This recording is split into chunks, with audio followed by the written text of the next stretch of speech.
Nicolas Pépé, je ne l'ai pas évoqué avant, hein, pour lui porter la poisse évidemment, quoi, mais héros un petit peu malheureux du match face à la Guinée équatorienne, un des héros malheureux. On peut être fier là, de sa réalisation. Tout partout. On va vous parler de suspense, on va vous parler évidemment jusqu'au bout du bout dans ce duel fratricide entre ces deux nations, le Sénégal et la Côte d'Ivoire. Moussa Niakhaté sera le troisième tir pour le Sénégal, le défenseur central. Et le gaucher a tiré, il va transformer. C'est le poteau, le raté de Moussa Niakhaté qui voit le poteau repousser son tir avec l'avantage maintenant, l'avantage possible peut-être pour les éléphants de la Côte d'Ivoire de passer devant. Pourtant, il avait bien observé le gardien qui était parti à l'opposé. Il a quand même voulu appuyer ce ballon. Regardez. Et peut-être qu'il le fait sans regarder Moussa Fofana. Le gaucher qui voit donc le ballon claquer le poteau de Yaya Fofana. Le contre-pied aurait été parfait. Manqué le bras de réussite. Et donc le dépit sur le visage de Kalidou Koulibaly, d'Idrissa Gana Gueye, puisque les éléphants de la Côte d'Ivoire dans la séance de tir au but avec Sébastien Haller pour ses premiers pas dans la compétition. Le avant-centre, leur ancien capitaine Sébastien Haller va pouvoir s'élancer pour donner l'avantage. Il frappe, ça fait 3-2 pour les éléphants de la Côte d'Ivoire. Quelle maîtrise technique de Sébastien Haller. Les attaquants coutumiers de ces grands événements, ils ont quand même ce relâchement technique. Je n'ai même pas parlé d'arrogance, mais cette confiance dont il faut faire preuve en ces moments-là. Et il a réveillé le public en même temps, donné de la confiance à Fofana en plus et mis la pression sur les épaules de cet homme dont on parlait tout à l'heure, Bamba Dieng. Ils y croient, le public ivoirien. Ce soir à Yamoussoukro, maintenant, ils sentent le rêve à portée de crampon, puisque c'est Bamba Dieng qui s'avance avec énormément de pression.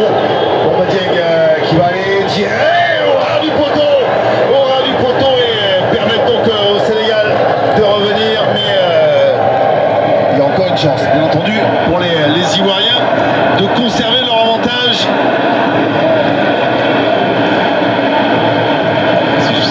Si je compte bien, c'est le quatrième tireur ivoirien.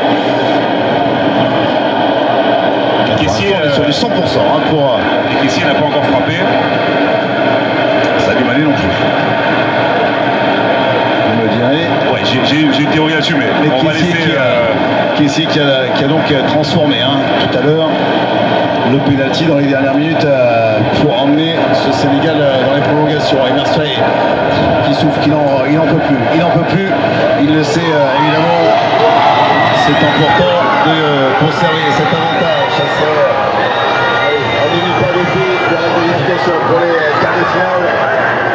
Serge Aurier qui va s'élancer. Serge Aurier qui va transformer.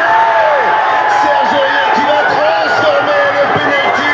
Le 100% des éléphants de la Côte d'Ivoire. 4 tirs, 4 buts. Qui a eu un raté côté sénégalais. Et qu'on va envoyer les cinquième et dernier tireur. Ce sera Sadio Mané, bien entendu, pour le Sénégal. Et quand on veut de la pression, voilà, il va en avoir là, Sadio Mané. Je veux dire, aux premières loges, 4-2 ans, Lyon. S'il réussit, il y aura évidemment encore un tir au but pour les Ivoiriens. Si en revanche, il n'arrive pas à tromper la vigilance du portier Yaya Fofana, ça sera terminé et ça sera donc les Ivoiriens qui iront en quart de finale défier le Mali ou le Burkina. Sadio Mané, le numéro 10, il prend l'information. Sadio Mané qui ne veut pas réfléchir, Sadio Mané qui tire, il met la puissance et Sadio Mané qui égalise momentanément. C'est maintenant l'instant décisif puisque les éléphants de la Côte d'Ivoire vont avoir ce tout dernier penalty qui vaut un quart de finale au bout des crampons, au bout des pieds de Franck Kessié. Et quel plaisir de voir les grands joueurs se succéder les uns après les autres. Voir Sadio Mané, Franck Kessié face à Mendy. on est dans ce qu'on peut appeler un sommet du football. C'est Fofana qui dit à Franck Kessié, tu vas le mettre l'ancien prodige du Stella d'Adjamé dans son pays. Effectivement, Sadio Mané a également parlé à Edouard Mendy. La ligne des remplaçants ivoiriens, elle est un peu plus décousue que celle des Sénégalais. Ouais, les Sénégalais qui rêvent évidemment comme les supporters dans les tribunes, comme les journalistes autour de nous, qui espèrent un raté de Franck Kessié qui a au bout de ses frappes, au bout des pieds. C'est là qui va en quart de finale. C'est sifflé, Franck Kessié va s'élancer.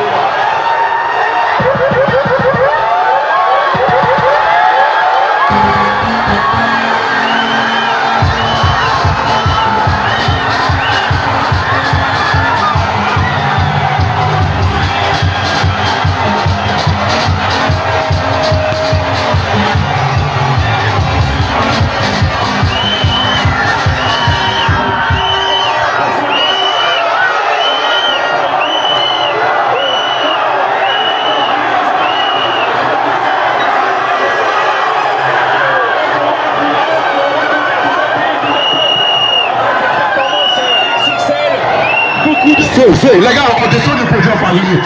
On descend du podium. Il y a l'écran qui est là, on ne peut pas chier le problème. On descend du podium, les gars, on descend du podium. On descend du podium, on descend. Oh les gars, on descend du podium, on descend du podium. On descend du podium. Sécurité, on descend du podium. Ils sont tombés sous le pays organisateur qui occupe. On libère le podium, les gars, on libère le podium. Ce stade de la compétition, on parle d'issue dramatique, on est à Providence avec le pays organisateur qui Rando et Israël et qui aujourd'hui va être fédéré lors de leur retour à Abidjan ce soir à la Moselle.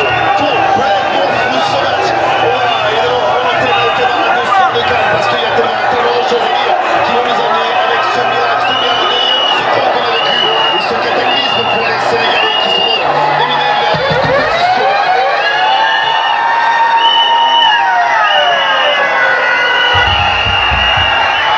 Oh, les gars, on se calme. Asseyez-vous.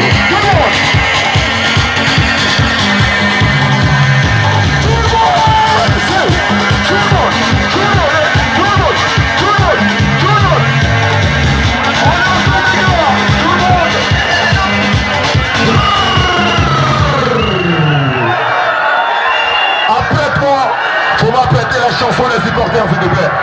Mets-moi le coup du bateau, laisse les instrumentales là.